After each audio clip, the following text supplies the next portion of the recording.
시편 119편 161절부터 168절까지 함께 읽습니다. 방백들이 무고히 나를 핍박하오나 나의 마음은 주의 말씀만 경외하나이다. 사람이 많은 탈취물을 얻은 것처럼 나는 주의 말씀을 즐거워하나이다.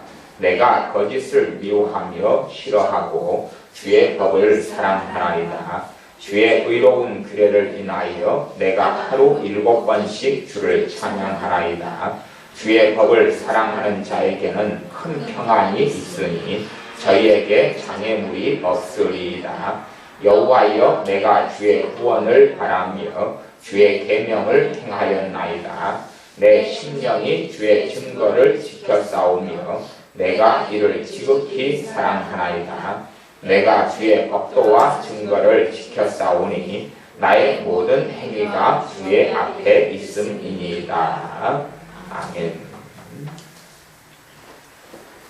하나님의 말씀에 대한 것이 시편 119편의 말씀입니다. 그리고 제가 시간을 내어서 시편 119편 강해를 이제 이번 시간하고 다음 시간 정도 하면 마무리하게 될 것 같습니다.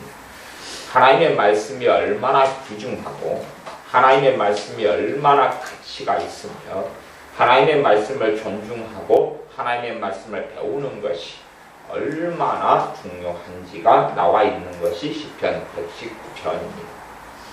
하나님의 말씀인 성경 66권은 실상은 쉽지 않고 또한 그 은혜를 쉽게 말씀의 비밀을 쉽게 열어주거나 보여주지 않습니다.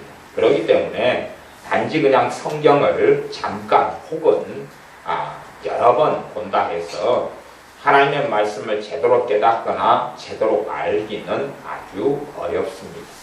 그만큼 하나님의 말씀은 정말로 사모해야 되고 그 말씀을 알고 깨닫기 위하여 많은 시간과 노력과 기도와 땀을 흘려야 합니다. 그것만큼 하나님의 말씀은 가치가 있습니다. 이제 이 시대에 들어와서는 점점 하나님의 말씀을 사모하고 하나님의 말씀에 관심 가지고 하나님의 말씀을 정말로 가치 있게 여기지 않는 시대가 되어져 버리고 말았습니다. 그래서 인터넷 같은 곳에서도 성경 말씀, 하나님의 말씀에 대한 어떤 구절들에 대하여 손쉽게 이해하려 하거나 아니면 간단한 글로서 말씀을 아는 것처럼 혹은 간단한 글로서 어떤 성경을 알 수 있게 되려고 사람들은 생각합니다. 그러나 그렇게 하나님의 말씀은 간단하거나 쉽지 않습니다. 어떤 진리들은 정말로 단순하긴 하지만 그 단순한 진리라 할지라도 그 속에 들어가서 그 진리를 누리고 살아가는 것은 결코 쉽지 않은 걸음이 됩니다. 현재 믿는 대부분의 사람들은 하나님의 말씀에는 별로 관심이 없습니다. 하나님의 말씀에는 별로 투자하지 않습니다. 제게 어떤 분들이 기도를 잘하는 비결을 묻는 분들이 있습니다. 어떻게 하면 기도를 잘합니까? 어떻게 하면 기도의 응답을 잘 받겠습니까? 그 노하우가 뭡니까? 묻기도 합니다. 그러나 사실은 기도를 아무리 화려하게 잘하는 기교와 노하우를 배운다 할지라도 기도를 잘하게 되지는 않을 거다라고 저는 장담할 수밖에 없습니다. 기도의 은사가 있어서 성령의 은사를 통하여 기도를 줄줄줄줄 잘 할 수 있을런지는 몰라도 그 열매를 거두는 것은 그럴 수 있기도 하고 없기도 하게 됩니다. 실상은 기도를 잘 하게 되는 것은 그 사람의 믿음의 성장과 함께 하는 것이지 기도에 대한 신앙 서적들, 기도에 대한 신학 책들을 여러 번 받고 배웠기 때문에 기도를 배울 수 있는 것이 아닙니다. 그렇기 때문에 어떤 면에서 기도를 정말로 잘하게 되는 사람이라면 말씀 충만해져야지 기도를 바르게 혹은 잘하게 되어집니다. 하나님의 말씀이 마음속에 충만하게 되어졌을 때에 그래서 우리가 성령 충만이나 은혜가 임하여서 얼마 동안의 시간들은 성령 하나님의 역사하심을 통하여 정말로 재미나고 정말로 즐겁고 은혜스럽게 기도가 잘 되는 생활을 할 수 있습니다만은 그것이 영구히 이어지지는 않습니다. 얼마 동안은 그러지만 그 다음에는 이제 하나님의 말씀을 스스로 알아가야 되고 말씀으로 마음과 삶과 인생을 채워야지만이 그 다음에 그러면서 기도의 세계는 깊어지고 기도는 열매 맺고 기도는 역사하고 기도를 통하여 하나님은 일하시게 되는 것입니다. 많은 예수를 믿는 사람들은 제가 그래서 피상적으로는 하나님의 말씀에 관심 있는 것처럼 보여지지만 실제로는 하나님의 말씀에 관심이 없는 경우가 대부분이다 그랬습니다. 너희는 값없이 와서 포도주와 젖을 사라 그러시면서 하나님께서는 하나님 말씀에 대한 갈구함, 목마름이 있어야 된다. 사슴이 시냇물을 찾는 것처럼 그렇게 하나님의 말씀과 진리에 대한 목마름과 간절함과 갈구함이 있어야 된다고 말씀하시지만 믿는 많은 사람들의 마음과 심령 속에서는 하나님의 말씀에 대한 간절함도 갈구함도 원함도 사모함도 또한 때론 시간을 보내고 돈을 투자하고 그렇게 심력을 투자하고 힘을 쏟는 그러한 하나님의 말씀에 대한 수고로움은 이제는 찾아보기가 어려운 시대가 되었습니다. 과거에는 생존 시대, 먹고 사는 것, 하루 두 끼, 세 끼 먹는 것이 절박했던 시대 속에서 시편 119편은 기록되어졌다 볼 수 있고 많은 믿는 사람들은 과거까지 최근 몇십 년 전까지만 해도 그러한 생존이 긴급한 시대에 살았지만 정말로 주님의 사람들은 그럼에도 먹고 살고 생존보다 하나님의 말씀을 깨닫고 알아가고 배워가는 것을 더 중요한 가치로 알았고 그 사람들이 인생과 삶 속에 주님과 동행하는 삶을 살았습니다. 이제는 어떤 사람들은 주님이 오실 날이 가까워져 오기 때문에 말세에 대한 이야기, 말세에 대한 정보들로 이 지식과 또한 배움과 눈을 그런 것을 쫓아가고 따라가는 사람들도 많습니다. 그러나 말세에 대한 지식과 정보들이 하나님의 말씀을 깨닫고 아는 것을 결코 대신할 수가 없는데 사람들은 어떤 정보와 지식 혹 프리메이슨에 대한 정보와 지식 혹은 말세의 현상들에 대한 정보와 지식 숨겨졌던 어떤 것들에 대한 정보와 지식이 하나님의 말씀을 아는 거라고 착각하는 일들도 많은 것을 봅니다. 그러나 하나님의 말씀을 깨닫고 아는 것은 정말로 시간이 흐르는 작업이고 어렵고 난해한 시간에 인내가 필요한 땀의 인내와 수고가 필요한 일이 되어집니다. 사람들은 갈수록은 이제 손쉽게 얻으려 그럽니다.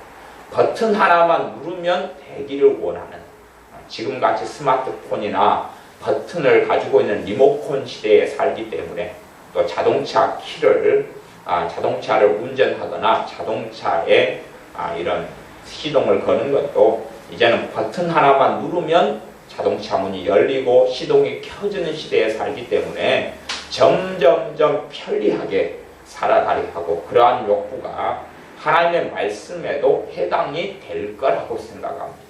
그러나 아무리 시대가 발달하고 아무리 좋은 책들이 쓰여진다 할지라도 하나님의 말씀을 깨닫고 말씀 속에 들어가며 말씀으로 충만케 되어지고 말씀을 통하여 하나님과 동행하며 하나님을 아는 것은 아무리 시대가 발달한다 할지라도 결코 쉽게 얻을 수 있는 시대는 결코 오지 않습니다.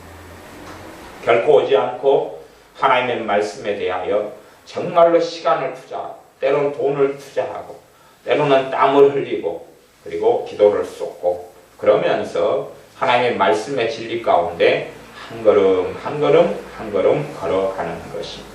오히려 가령 제가 로마서 강의를 하고 있는데 로마서의 어떤 적과 같은 진리의 말씀들은 쉽게 좀 깨달을 수 있는 부분들이 있을 것입니다. 그러나 전체 로마서 1장부터 16장까지의 깊이 있는 말씀에 대한 진수를 어느 정도 건져내려면 그러려면 정말로 많은 땀과 또한 기도와 하나님의 말씀을 묵상하는 것이 필요해서 제가 그냥 편의상으로는 수학에서 고등수학 가운데 일반적으로 고2, 3 정도 고등수학, 미국 같은 경우는 주로 대학에 가서 배웁니다만은 그 고등수학을 하나를 이야기하자면 미분적분, 미적분이라고 말하는 그 고등수학과 비교한다면 하나님의 말씀을 깨닫고 아는 어느 정도 이상으로 하나님의 말씀을 깨닫고 아는 것, 로마서 하나만 치더라도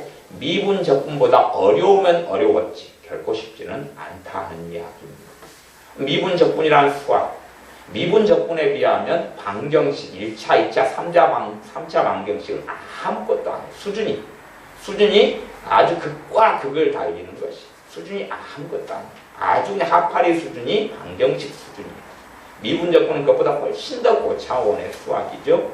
그러나 미분적분을 아는 것이 차라리 하나님의 말씀에 대하여 로마서 같은 말씀이다 그러면 그 말씀을 제대로 깨닫고 아는 것보다 쉽다 그것이 훨씬 쉽다 그것입니다. 그러니까 사람들은 하나님의 말씀이 정말로 어렵고 정말로 하나님의 말씀의 진리 속에 나아가는 것이 쉽지 않은 여정이고 그리고 이 말씀이 그 여정 가운데 살아있는 능력을 나타내고 심령 속에 들어와서 열매를 맺고 삶을 변화시킨다는 것을 이해하지 못합니다.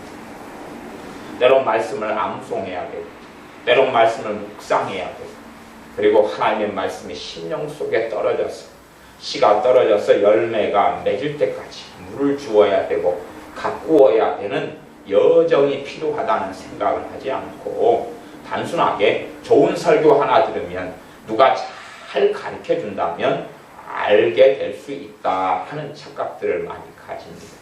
예를 들어서 중학교 1학년 수학이면 방정식이 있죠. 방정식을 배우려면 기본적으로 덧셈, 뺄셈, 곱셈, 나눗셈 그리고 나아가서 정수, 분수 이런 공부까지 기본으로 다 돼 있어야지 됩니다. 그런데 어떤 아이가 덧셈도 제대로 못 배웠어요.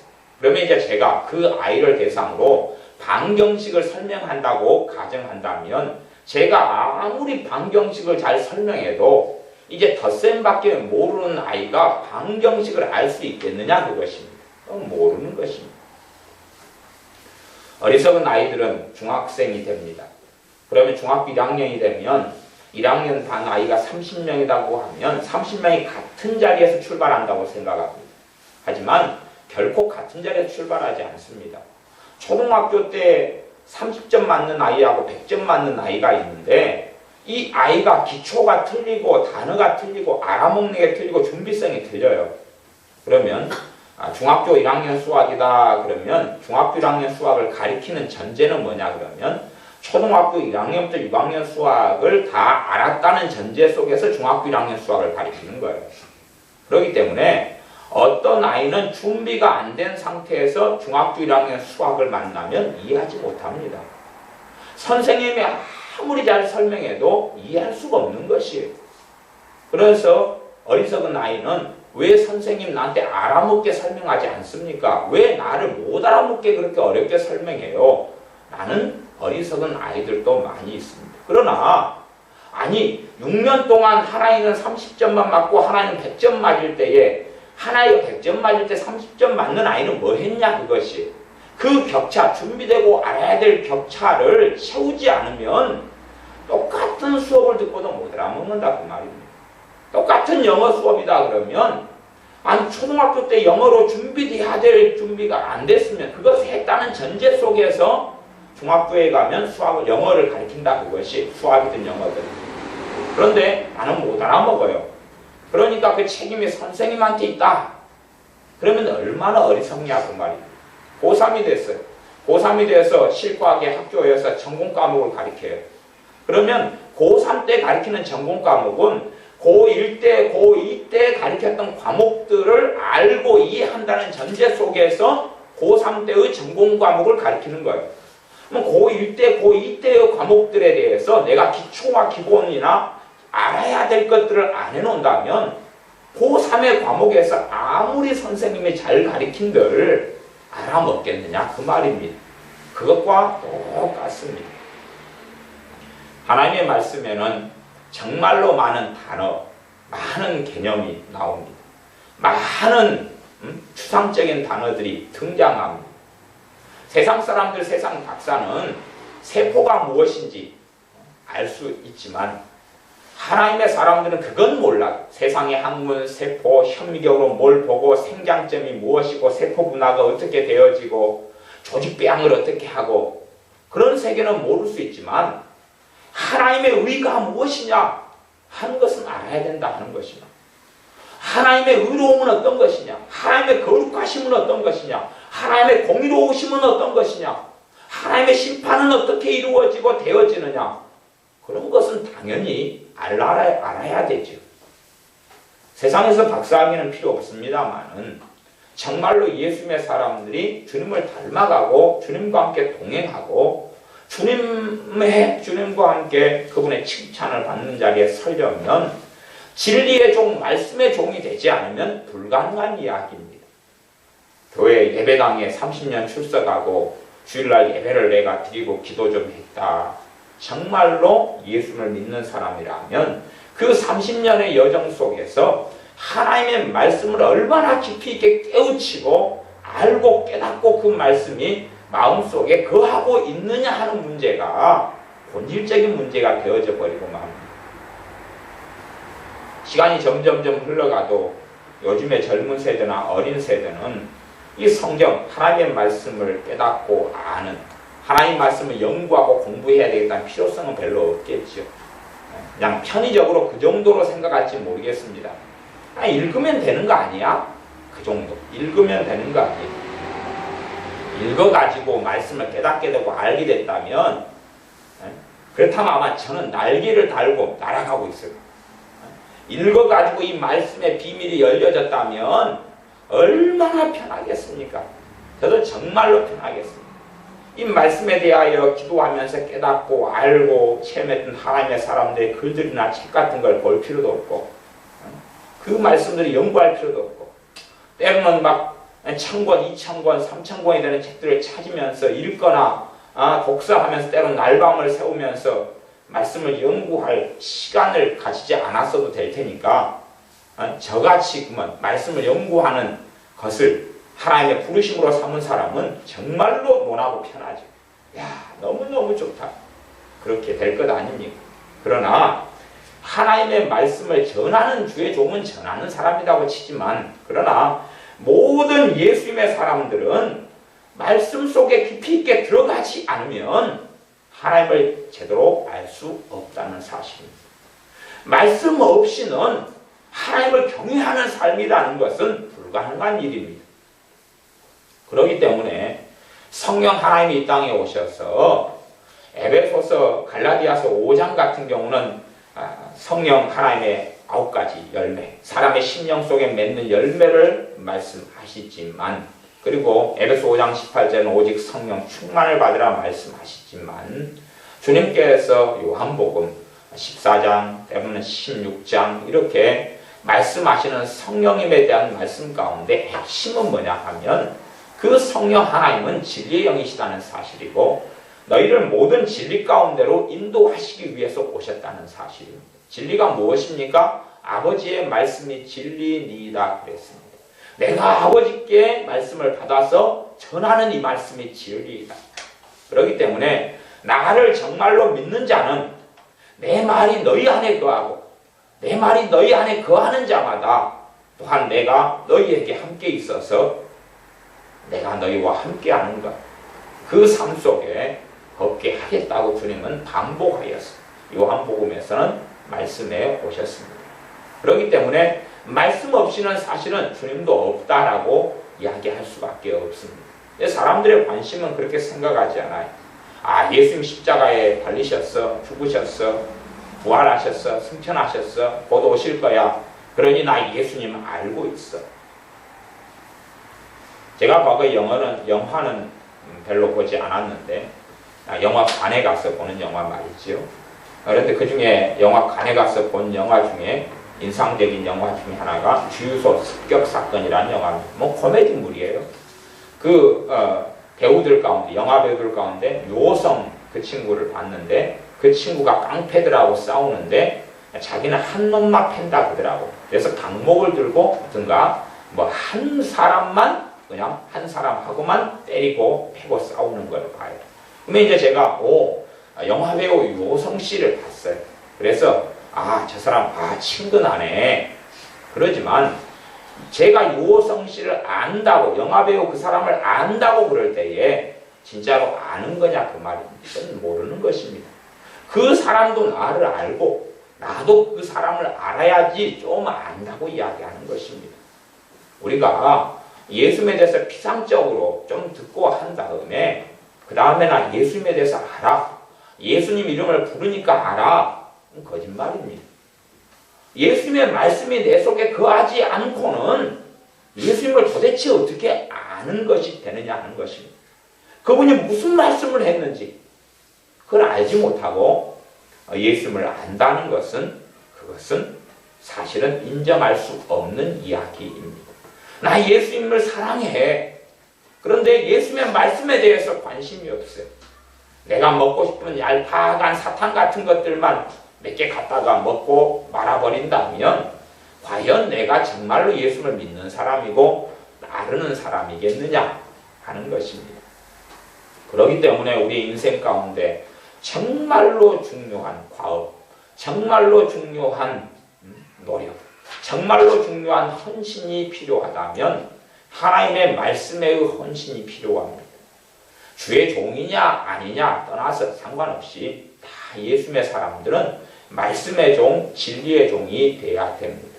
말씀의 종, 진리의 종이 돼야 돼서 말씀 속에 들어가야 하기 때문에 어떤 사람이 인생 속에 하나님의 말씀을 정말로 하나님 말씀을 깨닫고 아는데 투자할 만한 시간을 가지고 있다. 그러면 정말 복된 것입니다. 복된 것이고 하나님의 말씀에 대해서 깨닫고 알기 위하여 우리 삶의 한 부분은 내려놓아야 됩니다. 우리 삶의 한 부분의 시간들은 말씀에 헌신해야지만이 살아계신 하나님을 영화롭게 하는 삶 속에 들어갈 수 있습니다. 그냥 단지 성경 구절 한 구절 암송했다 해서 은혜가 막 넘치게 되고 말씀을 한 구절을 또 한 장, 두 장을 큐티식으로 하루에 매일 읽었다 그래서 은혜가 넘쳐나고 그렇게 되지 않습니다. 그렇기 때문에 제가 큐티 자체를 100% 반대하는 것 그런 건 아닙니다만은 얄팍한 성경 읽기, 얄팍한 성경 이해라는 것은 정말로 어리석고 곤란한 이야기가 됩니다. 때로는 정말로 식음을 정피할 정도로 하나님의 말씀에 마음을 쏟아야 되고 그 다음에 개역성경적인 번역상에 있어서 이해하기 좋고 편한 부분도 있지만 이해하기 어려운 말씀도 정말 많아요. 이해하기 어려운 말씀에는 잘 번역된, 물론 번역이 100% 완벽한 번역이라는 것은 이 땅에는 없습니다. 킹제임스 성경도 완벽한 번역도 아니고 개역성경, 개정개혁판, 새번역, 공동번역, 어떠한 성경 번역도 완벽한 번역은 없어요. 그래서 우리가 잘 참고해가지고 지혜롭게 사용하면 여러 성경들의 장점을 가지고 하나님의 말씀의 은혜 속에 깊이 들어갈 수 있다 하는 사실입니다. 말씀을 내가 깊이 있게 들어가려면 말씀에 대한 여러 재료들이 필요해요. 재료들 가운데 으뜸되는 재료가 뭡니까? 그게 번역성경이에요. 번역성경. 물론 헬라어 성경, 히브리어 성경을 구할 수 있겠지요. 그러나 히브리어 헬라어 성경을 통해서 성경 원문을 제대로 알아간다, 본래의 뜻을 알아간다는 것은 사실은 어떤 사람에게는 지혜로운 일이지만 대다수의 사람들에게는 어리석은 일이 되어져 버릴 수 있습니다. 여러분이 미국 사람 어떤 사람과 대화를 해야 돼요. 근데 여러분은 영어를 젬병이 영어를 잘 줄 몰라요. 옆에가 영어를 잘하고 통역 잘하는 사람이 있으면 누구를 통해서 하면 돼요? 통역하는 사람을 통해서 말하면 되는데 그 미국인에게 기다려보시오. 내가 영어를 통달해 가지고 올 테니까 그때 대화합시다. 몇 년 걸리는데요? 30년. 30년 영어 통달해가지고 그 미국인과 대화하려고 왔더니 그 사람이 늙어 죽어버렸어요. 언제 대화하겠어요? 통역하는 사람이 있으면 그 사람을 통해서 하면 되는 것처럼 히브리 헬라어에 능통한 사람들이 수십 년 동안 능통한 사람들이 성경을 번역해놨다 그것이. 최소한 히브리 헬라어보다 한국 사람들은 최소한 영어를 읽고 문장을 해석하는 것은 좀 익숙해져 있어요. 그 정도 영어 수준이 있다면 영어 번역 성경들은 얼마나 좋은 것들이 다양하게 많은 줄 몰라요. 그러면 내가 영어를 좀 한다 그러면 영어 번역 성경들을 통해서 말씀을 깊이 있게 살펴보는 것. 한글 성경과 함께 킹제임스 버전, NASB, 굿뉴스 바이블 뭐 그런 많은 영어 성경들을 통해서 하나님 말씀을 함께 살펴보고 따라갈 수 있다는 것입니다.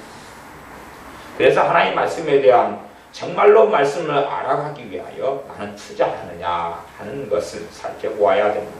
내가 시간을 투자하느냐, 내가 돈을 투자하느냐, 내 인생과 삶 속에 하나님의 말씀을 깨닫고 알기 위한 것이 정말로 중요한 우선순위이냐, 정말로 중요한 순위 속에 들어가 있느냐.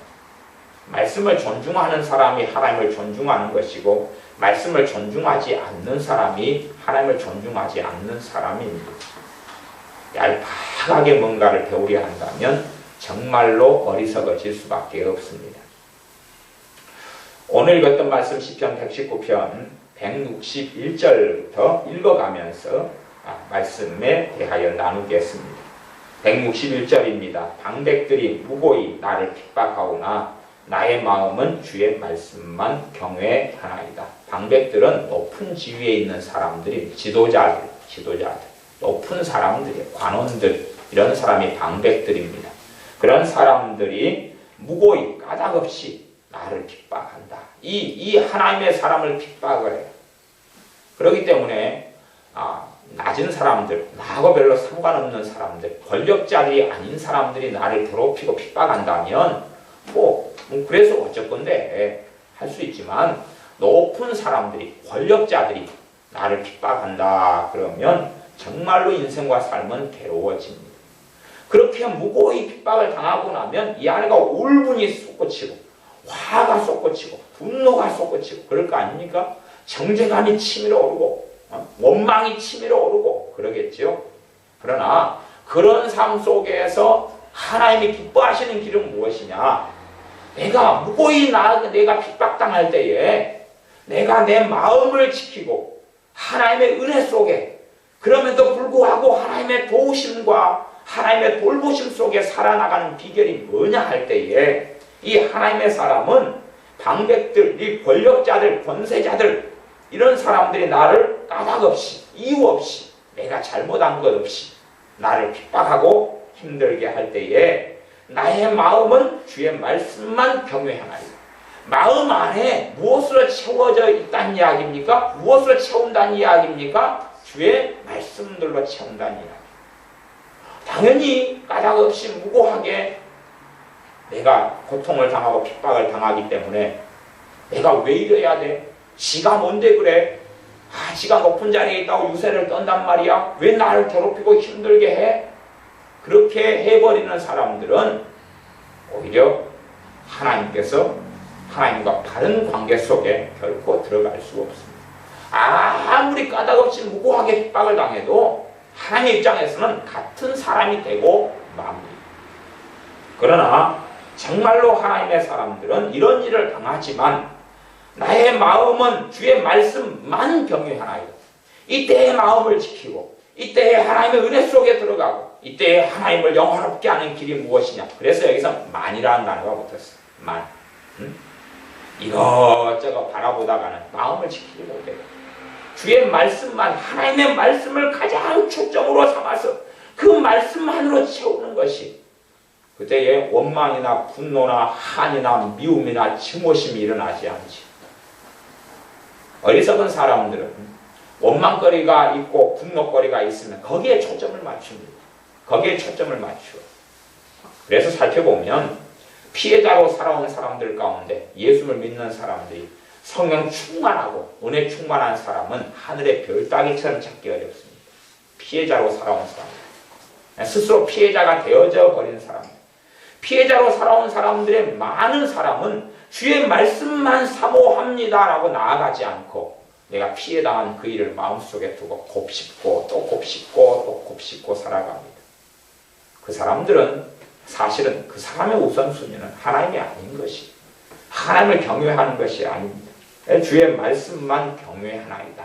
그럽니다.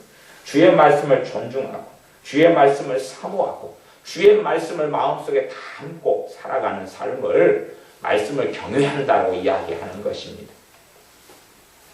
그래서 하나님의 말씀에 해당되는 사람들이 하나님의 은혜를 누리고 살아갑니다. 많은 믿는 사람들은 나 예수님 믿으니까 나 기도 좀 하니까 그래서 우리 아이들도 학교 갔다 오면 요 앞에 모여서 또 기도 생활하고 그러지만 사실은 하나님의 말씀을 정말로 스스로 자원하고 원해서 말씀을 알아가려고 애쓰고 노력하느냐, 그런 것은 사실은 뭐 애들 아무도 없잖아요. 제가 아무에게도 살펴본 바가 없습니다. 우리 교회 애들 중에서는 자원해서 하나님의 말씀을 통해 하나님을 알아가고자 하는 아이는 아무도 제가 본 적이 없습니다. 그러니 실상은 기도를 아무리 많이 하고 방언을 룰루랄랄 해봐야 그게 하나님께서 받으시는 기도가 되느냐 할 때에 저는 뭐 별로 가치가 없다고 생각합니다. 가치가 없어요. 말씀 없이 하나님이 어떻게 해요? 말씀 없이 하나님과 함께 살아가는 것이 어디가 있겠느냐 하는 것입니다. 말씀 없이 그냥 룰루룰루룰루룰루 방언만 하고 라라라루루루루 한다 해서 그것이 무슨 얼마나 의미가 있느냐 하는 것입니다. 정말로 하나님을 경외하는 사람은 하나님의 말씀을 경외하는 것이고, 그래서 최소한은 뭐 중학생이다 그러면 과목이 학교에 가르치는 과목이 8과목이 있다 그러면 내 개인적으로는 뭐 미션 스쿨이 아니고 미션 스쿨이라도 요즘에 이상한 데가 너무 많지만 그냥 내 개인적으로는 하나님의 말씀이라는 과목이 하나 더 있다 그 말이 하나 더 있어서 하나님의 말씀을 공부하고 하나님의 말씀을 깨닫도록 노력하고 알려고 노력하고 내 수준 속에서 내 믿음의 분량 속에서 하나님 말씀을 알아가는 수고를 시켜서가 아니라 내가 정말로 예수님을 사랑하기 때문에 그러한 길을 걸어가야지 마땅한 것입니다. 말씀이 없는 사람의 믿음이라는 것은 무게가 없어요. 지푸라기 같아요. 지금은 엄마 품 안에 부모 품 안에 있기 때문에 믿음이 좀 있는 것처럼 보여도 말씀 없는 아이는 사회 나가면 아무것도 아니에요. 아무것도 아니에요. 뭐가 있어요? 아무것도 아니에요. 오히려 나중에 평지풍파나 고통을 당해서 오 주여 손 들고 옵니다 항복하고 나올지 몰라도 마음 안에는 온갖 쓰레기들을 채워가지고 이제 머나먼 길을 걸어야 되는 경우도 많습니다. 162절입니다. 사람이 많은 탈취물을 얻은 것처럼 탈취물을 얻었다. 많은 탈취물을 얻었다. 전쟁을 해서 많은 보화를 습득하는 것. 이 탈취물. 우리식으로 한다면 로또가 되었다 그 말이에요. 로또. 주택복권에 당첨돼서 1억, 막 10억을 벌었다. 이게 많은 탈취물을 얻었다. 그런 이야기입니다. 그렇게 됐는데 갑자기 그냥 내가 개돈을 넣어가지고 개돈을 탄 게 아니라 갑자기 뜬금없는 돈을 얻게 된 거예요. 재물을 얻게 되고 돈을 얻게 된 거예요. 그것을 얻은 것처럼 나는 주의 말씀을 즐거워하나이다. 그렇게 내가 뜬금없는 큰 재산, 큰 돈을 얻는 것처럼 주의 말씀을 즐거워한다 하는 것입니다. 이 사람들이 정말로 예수님의 사람들이고 하나님의 사람들입니다. 주의 말씀을 즐거워하는 사람들. 정말로 주의 말씀을 즐거워하고 살아가야 되는데 주의 말씀이 우리가 즐거워하는 것이 있느냐 하는 것입니다. 또한 주의 말씀을 즐거워한다 할지라도 이 말씀은 베일을 열어서 다 보여주질 않아요. 다 보여주질 않아요. 정말로 하나님 말씀과 많은 시간을 보내고 단지 이 개혁성경만 이렇게 달달달달 성경을 한 10독한다 해서 말씀을 깨달아지고 알아지지 않아요.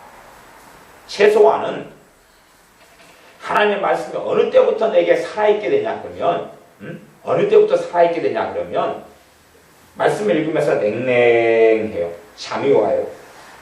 전혀 이해가 안 돼요. 아니면 멍해요. 뭐 하얀 건 종이고 검은 건 글씨로다. 이런 상태에서는 아니고 어떤 상태 정도는 이제 하나님의 은혜 속에 돌입하는 거냐 하면 말씀을 읽으면 기뻐요. 말씀을 읽으면 즐거워요. 이 말씀을 알거나 모르거나 상관없이 말씀을 읽으면 은혜가 돼요. 은혜가 돼. 은혜가 돼. 마음에 소망이 생기고 말씀을 읽으면 즐거움이 생기고 말씀 읽는 시간이 귀한 시간이고 내게 복이 되고 축복이 되고 은혜가 되는 시간이 되고, 이 정도 되어지면 이제 하나님의 말씀에 살아있는 말씀의 능력, 하나님의 말씀을 통하여 일하시고 내 마음을 새롭게 하는 그 은혜 속에 이제는 발을 담그기 시작했다라고 볼 수 있어요. 그러지 그냥 성경을 좀 읽는다고, 야 주님 올해 성경을 읽도록하겠습니다 마음 먹고 읽는다 그래서 말씀이 살아있게 되거나 그렇게 되지 않아요. 그렇게 되면 아마 정말로 모든 사람들에게 그러면 하나님의 공의는 공의가 아닐 거예요. 왜냐하면 다른 것들을 나는 더 많이 바라보고 추구하고 살고 있는데 하나님 말씀 슬쩍 읽었더니 갑자기 말씀을 통하여 회개가 터지고 말씀을 통하여 기쁨이 임하고 그러진 않습니다. 그래서 하나님께서는 너희가 무엇으로 심든지 그대로 거두리라 그랬어요. 썩어질 것을 위하여 심는 자는 썩어진 것을 거두리라. 영생을 위하여 심는 자, 성령님을 위하여 심는 자는 영생을 거두리라. 성령님을 위하여 심는 게 뭐겠습니까? 성령님은 뭐하러 오셨어요? 진리를 깨닫게 하고 알게 하려고 오셨죠? 그럼 성령을 위하여 심는 것은 무엇을 심는 거예요? 기본적으로 말씀 속에 들어가는 거죠. 아니 말씀 속에 들어가야지 성령님이 그 말씀을 재료 삼아서 역사할 거 아니에요? 성령이 역사하지 않는데 전기만 있고 불만 있고 찌릿찌릿한데 속에 역사하셔야 되는데 속에 재료가 없어요. 누가 과거식으로 이야기하면 장작을 떼가지고 집에다가 따뜻하게 아궁이에 불을 지펴야 되는데 불씨만 있지 장작이 없다. 그러면 태울 게 없잖아요. 태울 게. 불씨 가지고 뭐 하겠어요? 장작이 있어야 되는데. 그것처럼 성령님이 불로 역사하시는데 문제는 장작이 없는 거예요. 장작이 뭡니까? 말씀이에요. 말씀의 재료는 하나도 내 안에가 없어요. 내 안에가 없어요. 성령이 불로 역사해 주시옵소서. 한순간에 일장 춘몽처럼 끝나고 막 아이들의 수련회 집회 동안에 불로 막 찬양하고 막 뜨겁게 박수치고 눈물 흘리고 울어도 왜 지나놓고 나서 제자리냐? 그 아이들은 찬양에 취하고 때로는 막 흥겨운 말씀에 취하고 그럴는지 몰라도 말씀이 없으니까요. 말씀이 없으니까 오래 갈 수가 없잖아요. 불씨를 가져와서 붙였는데 지푸라기에 얼마나 타겠냐 그 말이에요. 그냥 수 타고 말아버리죠. 하나님의 말씀이 심령 안에 들어와서 뿌리를 내리가지고 더 깊이 말씀이 내 마음속에 뿌리를 내리고 들어가야 돼요. 거기에서 싹이 나고 줄기가 나고 꽃이 피어야지 말씀을 통해 열매가 맺는 것입니다. 그래서 성령님을 위하여 심는 자는 영생을 거두리라. 성령님은 진리를 깨닫게 하고 진리의 길로 인도하시려고 왔어요. 내가 말한 것들을 생각나게 하시리라. 생각나게 하신다는 이야기는 기억을 되살려준다는 이야기를 넘어서서 깨닫게 하시고 알게 하시고 진리 속에 들어가게 하시고 진리를 누리게 하시는 것을 포함한 이야기입니다. 그런데 하나님의 말씀을 나는 아무 관심 없는데 그냥 하나님이 다 가르쳐준다. 그런 것은 역사 이르러 존재하지 않는 일입니다. 그런 것 같은 이상한 간증이 있었는지는 몰라도 그런 간증은 정상적인 것이 아닙니다. 저도 어느 때는 한때는 그런 적이 있습니다. 이상한 간증을 들은 다음에 이상한 간증이 뭐냐 그러면 누가 자고 있을 때 성경책을 베고 잤더니 말씀이 그냥 다 도와버렸다. 이런 이상한 간증을 어떤 부흥사 목사님한테 들은 다음에 저도 성경책을 베고 잤더랬습니다. 그러면서 성경책의 내용이 저한테 다 들어오게 해주세요. 다 들어오게 해주세요. 그리고 베고 자고 그리고 베고 잤는데 결과는 제 머리만 단단해지더라고요. 왜냐하면 성경책이 단단하니까. 머리만 툭 붉어지는 거 말고는 별일은 없어요. 불편하고. 하나님의 말씀에 시간을 투자하고 마음을 투자하고 또한 때로는 돈을 투자하고 그렇게 하나님 말씀에 나아가야 됩니다. 그것이 우리 신자들이 가지는 최상의 가치 가운데 하나입니다. 하나님께서는 그의 말씀을 통하여 구원하시며 그의 말씀을 통하여 소생시키시고 말씀을 통하여 새롭게 하시는 것입니다. 단순하게 그냥 조금 성경 읽은 다음에 다 깨닫고 알기를 원하는 노행수나 아니면 한순간에 어떻게 되는 것을 결코 추구해서는 안 됩니다. 이 하나님의 사람은 말씀을 이렇게 사랑하고 사모했어도 방백들이 무고히 핍박하는 일이 벌어지지요. 무조건 다 해피엔딩하고 무조건 다 좋고 평탄한 길은 아니다 그 말입니다. 그럼에도 불구하고 하나님 말씀을 사모하고 그 속에 들어가서 살았습니다. 163절 내가 거짓을 미워하며 싫어하고 주의 법을 사랑하나이다. 주의 법을 말씀을 사랑하기 때문에 무엇을 미워하고 싫어하게 되냐면 거짓을 미워하고 싫어하게 돼요. 거짓이라는 것이 보통 사람들이 생각하는 거짓말 이런 걸 이야기하는 게 아닙니다.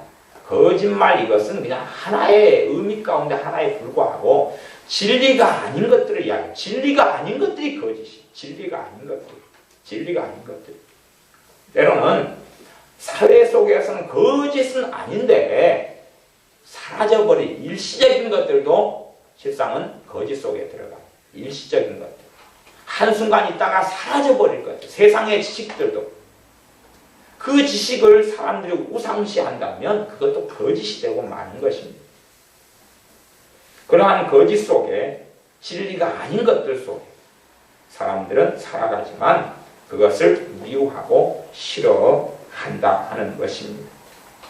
어떤 아이들은 인기 차트, 가수 인기 차트를 1위부터 10위까지를 다 외우고 있어요. 그래가지고 야 이번엔 순위가 변동됐어.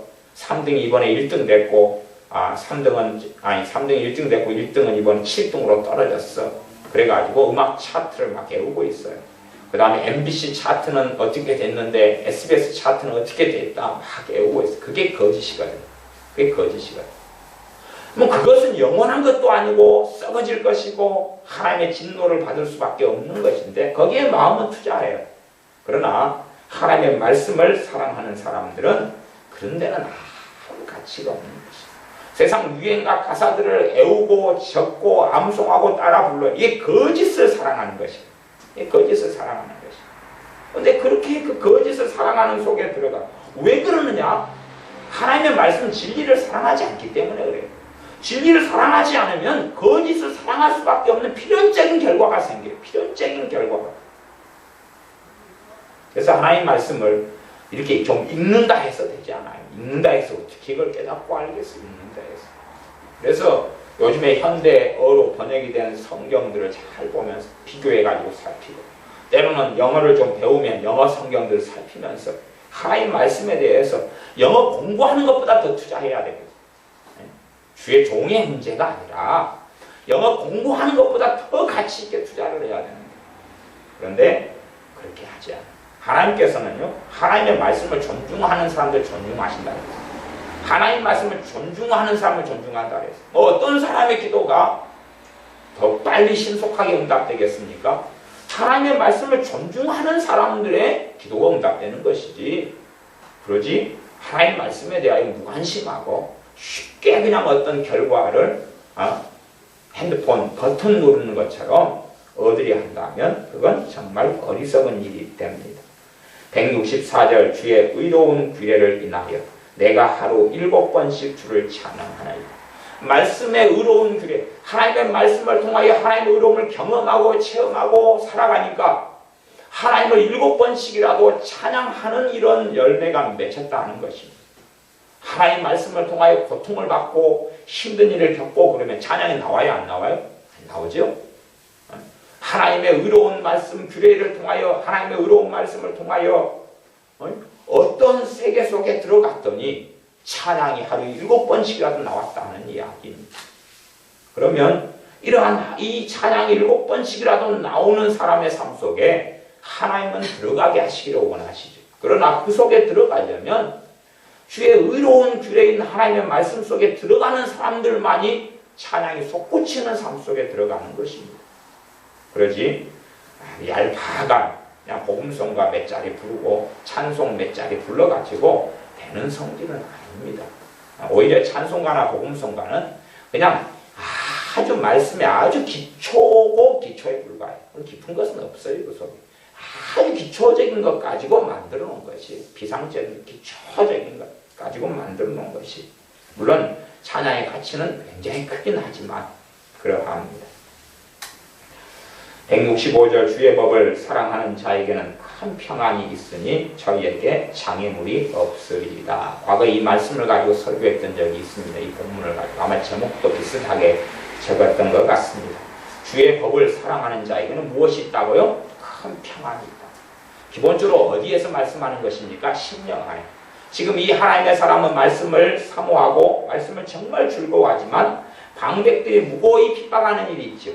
근데 이러한 방백들이 무고히 핍박하는 것은 결국은 주님 앞에 섰을 때 큰 칭찬과 영광을 얻게 되는 일입니다.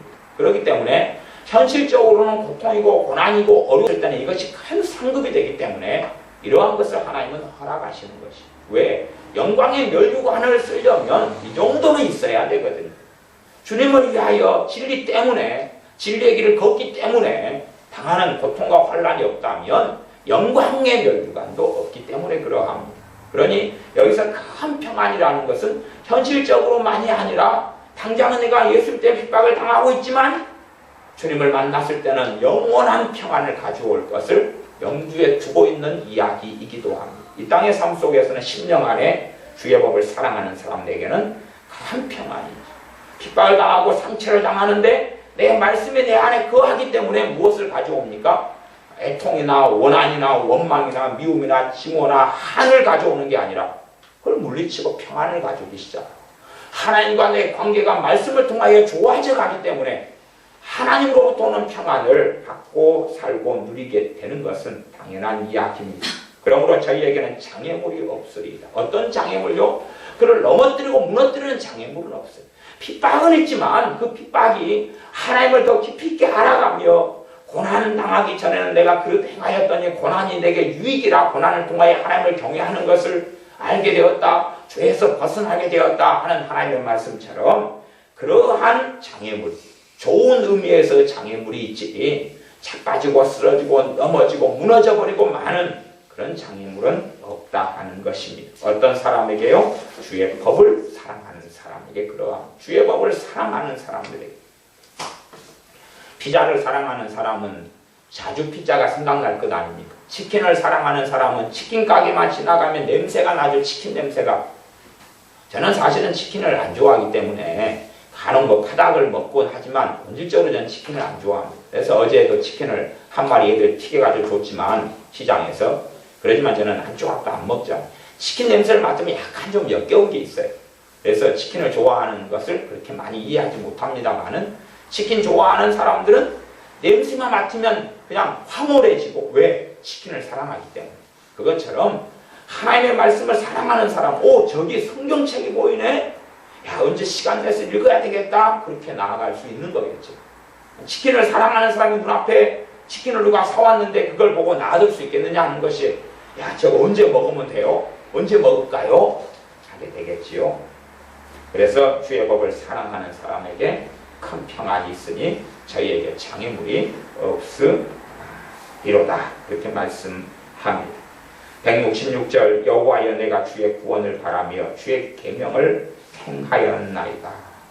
주의 구원, 주님께서 이 핍박에서 어려움에서 곤란에서 나를 살려주고 세워주는 것을 바라고 있으면서 주의 계명을 행하였다. 그렇게 말씀합니다. 사람들은 자신이 하나님의 말씀을 준행하고 행하는 것은 관심 없고 기도만 관심 있는 경우도 많습니다. 어떤 어려움을 당해서 기도만 해요. 기도만.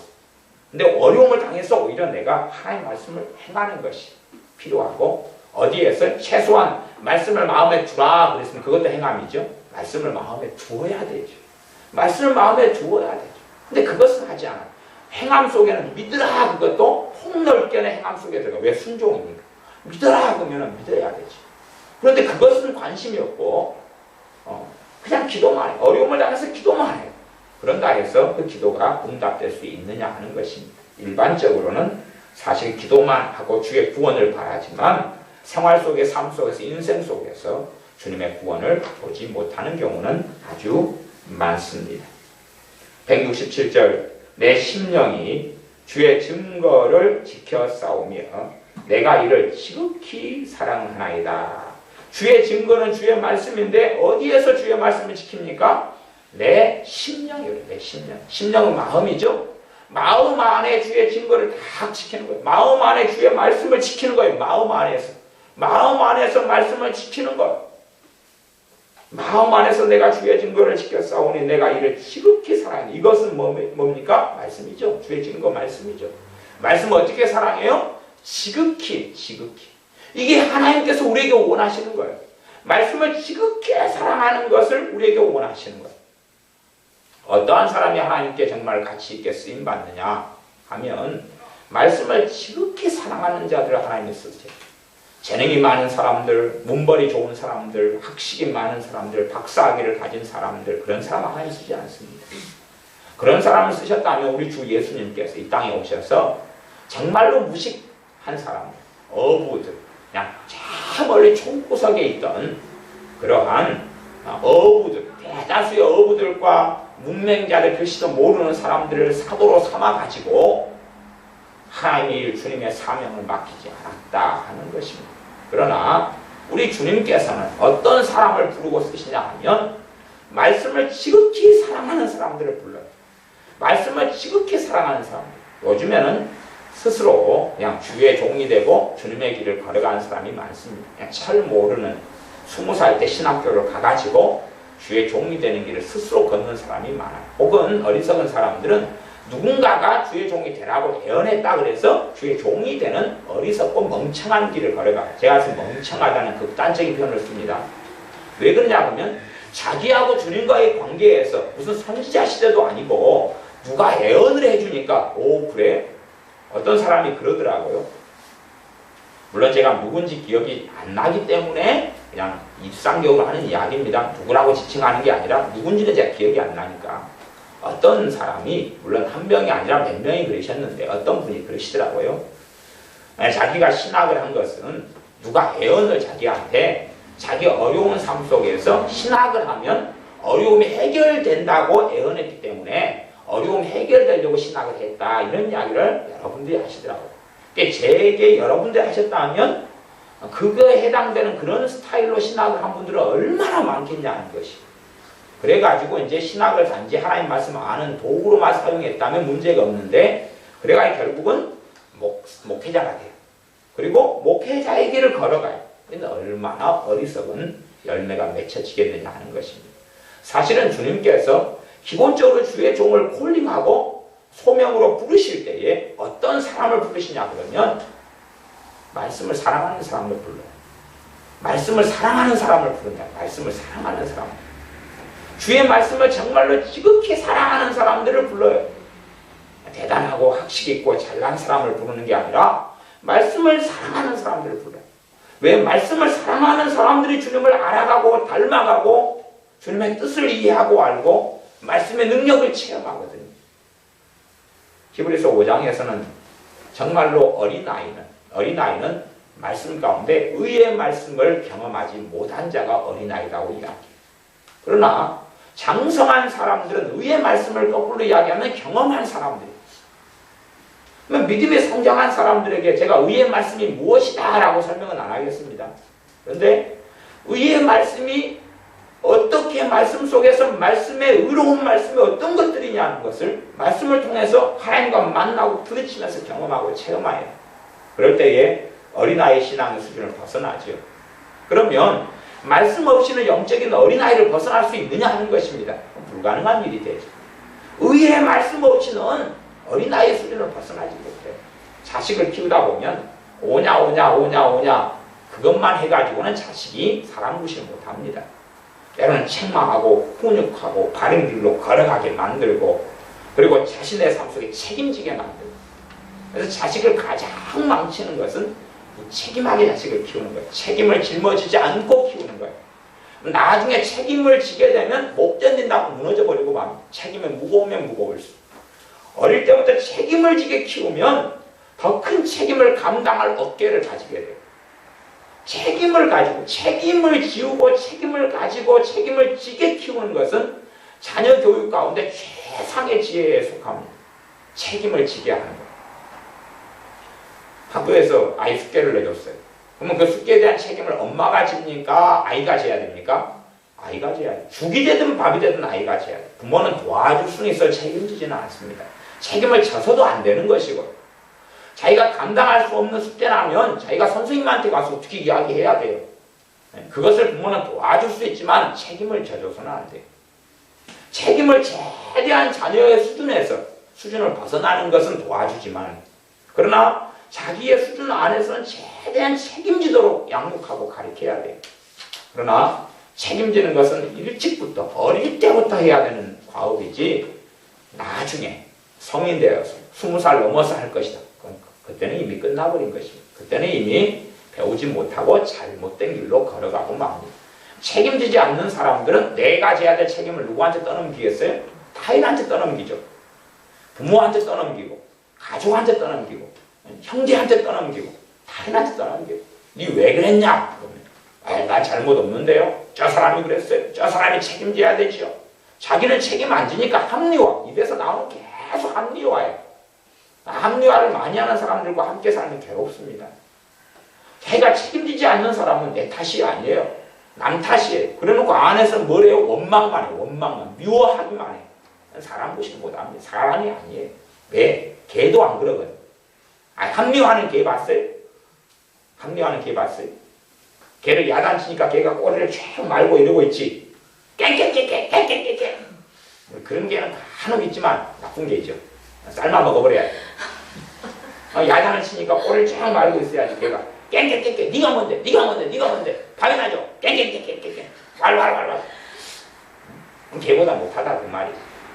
사람은 뭘 해야 돼? 책임을 져야 돼. 내가 마땅히 책임질 것은 책임을 져야 되죠. 그것을 어릴 때부터 배워가게 해야지 마땅히 바른 것입니다. 하나님을 섬기는 책임도 내가 지는 것이지 부모가 지는 게 아니에요. 각자가 다 개인이 하나님 말씀을 깨닫고 알아가야 될 책임을 가지는 것입니다. 그렇게 자라가면서 책임을 배우는 게 마땅히 맞는 일입니다. 내 심령이 167절 주의 증거를 지켜 싸우며 내가 이를 지극히 사랑하나이다.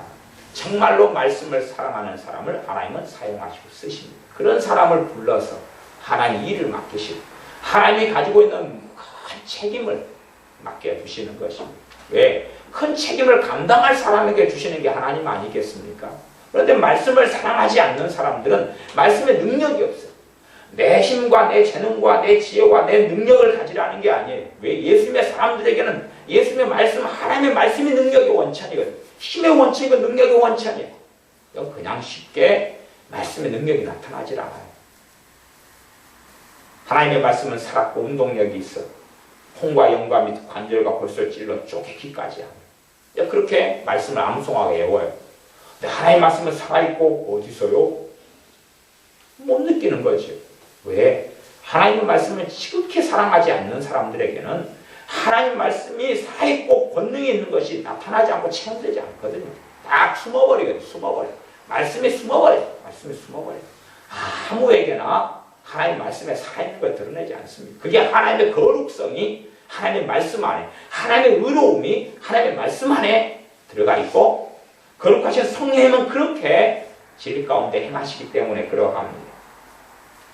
168절입니다. 내가 주의 법도와 증거를 지켜 싸우니 나의 모든 행위가 주의 앞에 있음이니이다. 말씀 중심의 삶을 사는 것을 이야기하지. 제가 책을 한 3권 가지고 나왔는데 이거 이야기만 하고 이제 말씀을 마무리하겠습니다.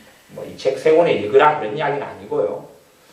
이제 제가 누구 책을 가지고 왔냐면 마틴 로이 존스 박사의 책을 가지고 왔습니다. 이 목사님인데 과거에 1800 아마 제 기억으로는 1899년에 태어나셔가지고 1883년 이럴 때 84세까지 사시면서 우리보다 이제 한두 세대 이렇게 앞에 분이 되죠. 영국에 있는 웨스트민스터 채플에서 목회를 한 30년 이상을 하신 분이에요. 그래서 대부분의 주의종 목사님들, 말씀을 좀 깊이 있게 연구하는 목사님들은 누구에게서 기본적으로 배우냐 그러면 이분에게서 좀 배워요. 이분은 돌아가시기 때문에 이분에게서 배운다는 이야기는 이분의 책들을 통해 배운다 그 말이에요. 이분의 책들을 통해서. 그래서 말씀을 깊이 있게 좀 연구하는 사람들은 다 이분 책은 섭렵은 못합니다. 원체 양이 많고 방대하기 때문에. 그러나 이분 책에서 많이 배워요. 그러면 예를 들어 이분이 과거에 유명했던 교회가 웨스트민스터 채플이라는 영국의 교회가 유명했고 지구상에 또한 신앙에 있어서 중심지 되는 교회 중에 하나였습니다. 과거에. 그런데 가령 이 2권 같으면 이게 산상수훈 설교가 나와 있는 거예요. 요즘으로 이야기해도 굉장히 빽빽한 책이에요. 그러면 산상수훈은 뭐냐 그러면 마태복음 5장, 6장, 7장이 설교하니까 이렇게 두꺼워요. 그러면 이거 지금 기본적으로 450페이지 되는 450페이지가 500페이지 되는 책 두 권이에요. 그럼 이게 1000페이지 가까워요. 1000페이지. 그러면 산상수훈만 5장, 6장, 7장을 가지고 그 목사님이 설교를 했어요. 이걸 다 통달한다 그래도 마태복음 5장, 7장을 다 알게 되는 건 아니에요. 다 알게 되는 건 아니에요. 그러면 말씀 산상수훈 5장, 6장, 7장만 알려고 많은 사람들은 이 책을 사서 보고 구해보고 읽어봤어요. 이 정도 다 보려면 얼마나 시간이 걸리겠어요?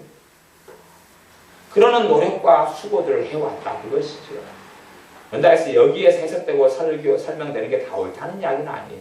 그러나 기도하는 가운데 내 심령 안에 울리고 은혜로 받아들여지는 것이면 내 믿음의 수준에 맞게 말씀이 깨달아져 가고 있다. 영의 양식이 되고 있다. 믿음의 양식이 되고 있다 하는 이야기지요. 이것은 더 어려운 책입니다. 더 어려운 책이 왜 어렵냐면 이게 그 마틴 노이전스 목사님이 그 웨스트민스터 채플에서 13년 동안 로마서를 설교하셨어요. 괴롭죠? 제가 그 교인이다 그러면 괴로울 거예요. 물론 그때 설교를 들었던 분은 괴로운 게 아니라 굉장히 교인들은 은혜롭게 13년의 로마서에 대한 설교를 들으셨다고 그러더라고요. 믿거나 말거나. 제가 그 교인들하고 면담한 적이 없기 때문에 한간에 그렇다 그 말이에요. 그러면 13년 동안 로마서 16장짜리 성경입니다. 16장짜리 성경에서 13년간 설교는 14장까지만 했어요. 14장까지를 몇 년간요? 13년간. 그러면 일주일에 최소한 한 번씩 뭘 들어요? 로마서를 들어요. 괴롭네, 괴로워. 아마 로마서를 달달달 외우고도 말 거예요. 그러면 로마서만 설교한 13년 동안 설교한 것을 좀 잘라내고 나중에 이분이 아프셔가지고 이제 목회를 그만두시고 은퇴하시고 오면서 좀 정리를 녹음했던 거 이런 거 원고들을 정리를 좀 하셔가지고 책으로 냈어요. 나중에 이분의 사모님이 책으로 내고 그랬는데 그런 것이 이런 두꺼운 책으로 이것이 몇 권짜리냐 그러면 이게 14권짜리입니다. 14권짜리. 14권짜리면 이것도 450페이지 정도 되는 거예요. 약간 적은 것도 있지만 주로 이 정도 사이즈. 이런 것이 빽빽해요. 작은 것이 요즘같이 큰 글씨가 아니에요. 그런 걸로 해가지고 14권이 이렇게 있어요. 그럼 요만큼 되겠죠. 요만큼 돼요. 그러면 16장도 아니고 14장. 14장이 이만큼 설교가 돼요. 13년 동안. 근데 많은 사람들이 로마서를 깨닫고 알려고 이렇게 두꺼운 걸 사가지고 그걸 읽고 보고 살펴본다. 그 말. 그럼에도 불구하고 로마서에 대한 완벽한 이해와 그걸 다 알아먹을 수가 없어요. 실상은 이런 이 로이존스 목사님이 이 로마서에 대해서 설교한 이 책을 읽는 것조차도 굉장히 어려워요. 왜? 책이 굉장히 논리적이고 이분이 굉장히 샤프한 그런 분이었기 때문에 보통의 지력 가지고는 따라가지 못해요. 좀 보통 지적 수준보다 한 단계 좀 사실은 높아야 돼요. 중상 이상 정도 되셔야지 이 논리를 따라가지 안 그러면 몇 장 있다가 머리 아파버릴 수가 있어요. 그런데 과거에 이 교회 교인들은 이 설교를 들어왔고 은혜를 받아왔다는 사실.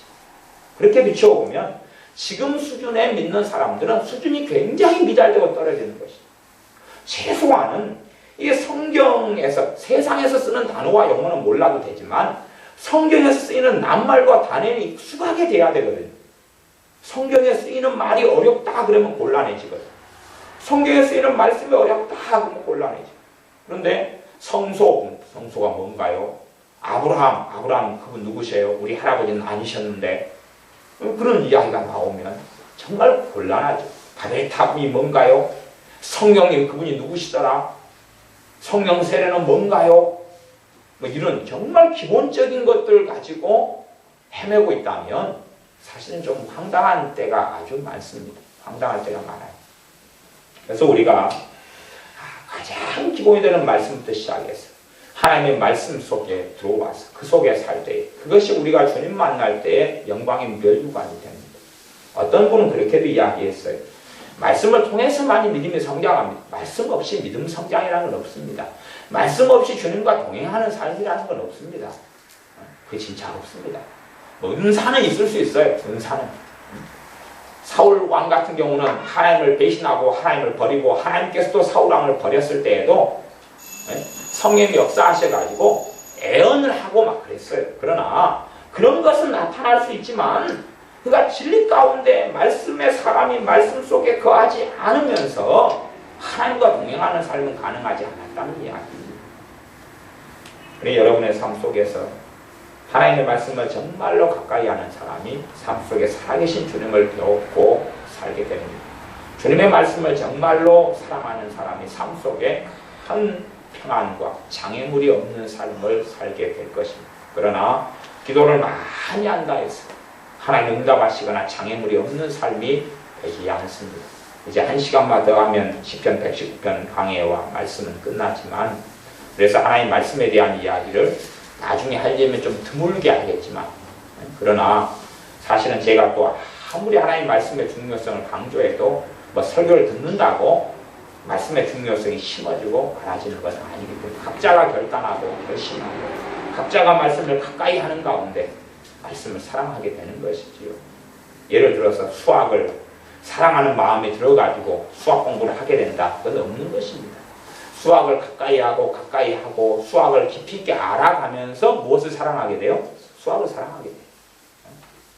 저는 지금도 그림을 그리면은 사람은 사람 머리는 동그라미. 그 수준은 못 벗어납니다. 집 그러면은 집은 네모집보다는 옛날 초가집만 그리고 문 하나 그려놓으면 창문 하나 그려놓고 그게 제가 수십 년 동안 그리는 집 그림의 한계입니다. 그래서 저는 그림을 사랑하지 않습니다. 왜? 그릴 줄을 모르거든요. 그러면 제가 그림에 대한 기법들을 깊이 있게 제가 배웠다면 그러면 저는 이제 어느 때부터 그림을 사랑하기 시작할 수 있어요. 그러겠죠? 제가 음악 콩나물을 굉장히 좋아해서 그 속에서 깊이 있게 들어가서 시간을 보낸다면 저는 어느 때부터 음악을 사랑하게 될 거예요. 하나님 말씀을 사랑하는 것은 말씀과 시간을 많이 보낸 다음에 생기는 것이지, 설교 듣는 다음에 나 말씀 사랑하게 됐어요. 감사해요 목사님. 이제 말씀을 사랑하는 길을 걸을 거예요. 그런 건 없습니다. 누가 영어의 시간을 많이 보내가지고 영어가 깊이 있게 많이 영어의 시간을 보내고 단어를 하고 회화를 하고 듣고 다시 읽고 말하고 해석하고 그러면서 어느 수준이 넘어서야지 영어를 즐기기 시작해요. 그때부터 영어는 기하급수의 실력이 발전할 거예요. 그런 것처럼 하나님 말씀을 정말로 가까이 한 다음에 어느 때부터 하나님 말씀이 즐거움이 될 그때부터는 말씀이 생명이 되고 은혜가 되고 능력이 되고 마음의 상처를 치유하고 회복하고. 요즘에 내적 치유 같은 집회들이 많고 저도 내적 치유 사역을 종종 옛날에는 많이 해왔습니다만은, 그러나 정말로 염려되는 것 중에 하나는 뭐냐 하면 자신의 상처에 주목하지 말씀 속에 깊이 들어가질 않아요. 하나님의 말씀이 자신의 마음의 상처를 치유하도록 말씀을 즐거워해야 되는데 그런 건 안 해요. 이 처음에 있는 말씀처럼 시편 161절 119편 방백들이 무고히 나를 핍박하오나 나의 마음은 주의 말씀만 경외하나이다. 핍박받는 상황, 고통받는 상황 속에서 그것만 주목하고 생각하고 하나님 나 좀 치유해 주세요. 하나님 내가 이 억울한 일을 왜 당했습니까? 나는 분노가 이렇게 많습니다. 화병 나서 우라증 나서 못 살겠어요. 그렇게 하지 하나님 말씀으로 마음과 삶을 채우지 않는다는 이야기입니다. 우리가 다 하나님 말씀을 경외하고 하나님 말씀을 사랑하고 하나님 말씀의 우선순위를 가지고 이렇게 이런 책을 로마서에 대해서 이런 로이 존스 같은 목사님의 책 여러 권을 이렇게 읽어요. 로마서의 문이 열리지 않아요. 사실은 로마서를 깨닫게 되고 알게 되고 깊이 있게 그렇게 되지 않아요. 그렇게 된다면 얼마나 좋겠어요. 그러나 나하고 주님하고 코드가 맞아야 돼. 그 시간 속에 이걸 좀 며칠이 걸리고 몇 달이 걸려서 읽는다고 그렇게 되는 문제가 아니단 말이에요. 로마서라는 성경이 있다 그러면은 로마서를 통해서 역사적으로 무수히 많은 사람들이 하나님을 만나왔어요. 하지만 그것은 전체 믿는 사람에 비춰보면 소수예요. 로마서를 통해서 주님을 만난 사람들이 역사를 변화시켜 왔어요. 이 전 세계 역사예요. 그러나 로마서를 통해서 주님을 만나고 그 은혜 속에 들어가고 말씀의 능력을 체험한 사람들 소수였어요. 아니 로마서 읽은 사람들은 다수였어요. 로마서 읽은 믿는 사람들은 아주 많았다 그 말이에요. 그러나 그 가운데 소수의 사람만 로마서를 통해서 그 놀라운 은혜 속에 들어갔어요. 물론 다른 성경들도 마찬가지입니다. 그러니 단순하게 시간을 잠깐 내고 짬을 내가지고 읽는다 그래야 되는 게 아니에요. 말씀하고 시간을 많이 보내면 이제 말씀을 즐거워하고 말씀을 사랑하게 되겠죠. 그럴 때부터 말씀은 마음속에 차곡차곡 들어오기 시작해요. 말씀을 즐거워하고 사랑하게 될 때 말씀이 들어오기 시작해요. 이제 내가 말씀 읽다 보면 짐이 되고 무겁게 돼요. 그냥 정죄감이 오고 자책이 와요. 그 상태에서 말씀을 사랑하게 돼요? 안 사랑하게 돼요? 그러면 말씀을 잘못 읽고 있는 거예요. 그 사람 말씀을 잘못 읽고 있는 거예요. 그 사람은 말씀을 듣고 있는 게 아니라 잘못된 시간 속에 보내는 거예요. 말씀을 가까이 할 때부터 내 마음에 무엇이 오기 시작해? 평안이 오기 시작해요. 그래야지 말씀을 잘 읽고 잘 보고 잘 깨닫고 있는 거예요. 말씀을 가까이 할 때부터 내 마음에 소생돼야 주의 말씀대로 나를 소생케 하소서. 말씀을 가까이 하니까 말씀을 사랑하게 되어져요. 그 다음에 뭐가 터져요? 찬양이 막 하루 7번씩 솟아나요. 말씀 때문에. 말씀의 기쁨이 최고의 기쁨 가운데 하나거든요. 그래서 탈취물을 갑자기 돈벼락이 맞고 꽁돈이 그냥 1000만원 1억이 막 생기고 돈이 필요한 사람에게는 얼마나 좋은 일이고 희소식입니까? 근데 그것처럼 하나님의 말씀을 즐거워하는 이 삶 속에서 만일 하나님의 말씀은 그 베일을 열고 하나님의 말씀은 보물상자 같으면 닫혀진 자물쇠를 열고 뚜껑을 열어서 그 안에 든 보물들을 누리게 되는 것처럼 하나님의 말씀은 그러합니다. 그냥 잠깐 듣고 잠깐 읽고 퀴즈처럼 약하게 뭔가를 읽고 보고 그런 다음에 하나님 말씀 세계 속에 들어갈 수 없습니다. 그렇기 때문에 말씀의 깊은 놀라운 은혜와 능력은 아무나 누릴 수 있는 게 아니에요. 모두가 다 누리라고 개방되어 있는 것 사실이에요. 개방되어 있는 것은 모든 사람이 누릴 수 있도록 개방되어 있어요. 개방되어 있지만 그러나 아무나 누릴 수 있는 게 아니고 믿는 사람 가운데 소수만 누릴 수 있어. 왜? 그 소수만 말씀을 사랑하고 그 소수만 말씀이 중요하고 그 소수만 하나님 말씀을 경외하는 삶 속에 들어가기 때문에 그렇습니다. 기도하겠습니다. 아버지 하나님, 역사 이래로 하나님께서 사용하시는 사람들, 끝까지 붙드신 사람들은 말씀의 사람들이었고 은사가 충만하고 치유의 역사가 아무리 많이 나타났어도 하나님께서는 잠깐 쓰시고 만 사람들이 얼마나 많았는지요. 그러나 말씀을 사랑하고 말씀의 종이 되어지고 하나님의 말씀을 즐거워하며 말씀 속에서 주님을 만난 사람들은 끝까지 믿음의 길을 잘 달려갔으며 주님 앞에 섰을 때에 이 땅에서 주님과 동행하며 주님 앞에 서서 영광의 면류관을 써싸움에 우리가 다 말씀을 존중하고 말씀을 경외하고 말씀 우리의 심령에 주기를 기뻐하고 즐거워하며 말씀을 누리고 살아가는 우리가 되어지게 하여 주시옵소서. 말씀을 깊이 있게 사랑하는 은혜 속에 들어서 말씀이 우리의 삶의 최상의 즐거움이 되게 하여 주시옵소서. 예수님의 이름으로 기도하옵나이다. 아멘.